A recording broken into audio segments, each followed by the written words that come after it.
Ndonëse pa kalkulator, kryeministri Kristian Mickoski tregoti aftë në matematik me anë të operacioneve matematikore, duke përdorur të panjohurat X, Y dhe Z. Mickoski sërish shpjegoi propozimin e qeverisë për rritjen e pagës së administratorëve shtetëror. Ai thos se propozimi parashet që çdo rritje prej 1.500 denareve në 3 vitet e ardhshme të shtohet rritje edhe për 8%, me çka për rreth 4 vjet do të sigurohet rritje prej 40%.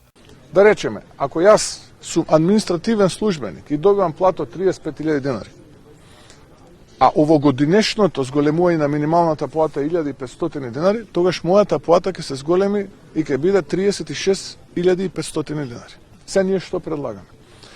Овој збир да се зголеми за дополнителни 8%. И тоа ќе даде резултат X парички.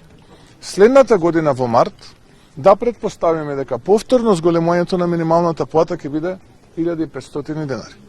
Моите X парички ќе ги зголемиме за 1.500 денари и таа сума ќе зголемиме за дополнителни 8%, ќе добиеме Y парички.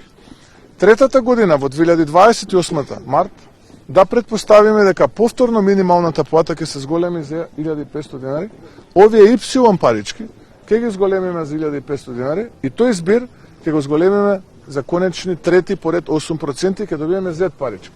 Овие Z парички се минимум 40% повеќе од оние 30.000 од кои што сега сме почнали.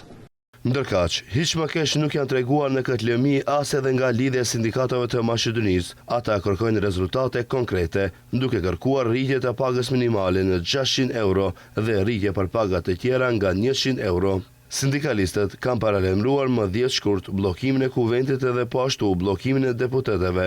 Madje nëse përsëri nuk plotëson kërkesat e tyre, ata njoftojnë se do të mbajnë grevë të përgjithshme. Ndërkohë, kryeministri Mickoski akuzoi lidhjen e sindikatave të Maqedonisë se janë të ndikuar politikisht, pres që të dalin nga përqafimi partijak, ata pak njerëz në udhëheqësinë e lidhjes së sindikatave dhe të merren vesh me qeverinë në interes të punëtorëve, përkatësisht në interes të nënpunësve administrativ, pasi edhe ata, siç kam thënë shumë herë në të kaluarën, vetëm ata 7.700 apo 7.800 kolektan nuk kanë me qeverinë marrëveshje kolektive, të gjithë të tjerët kanë, tha Mickoski.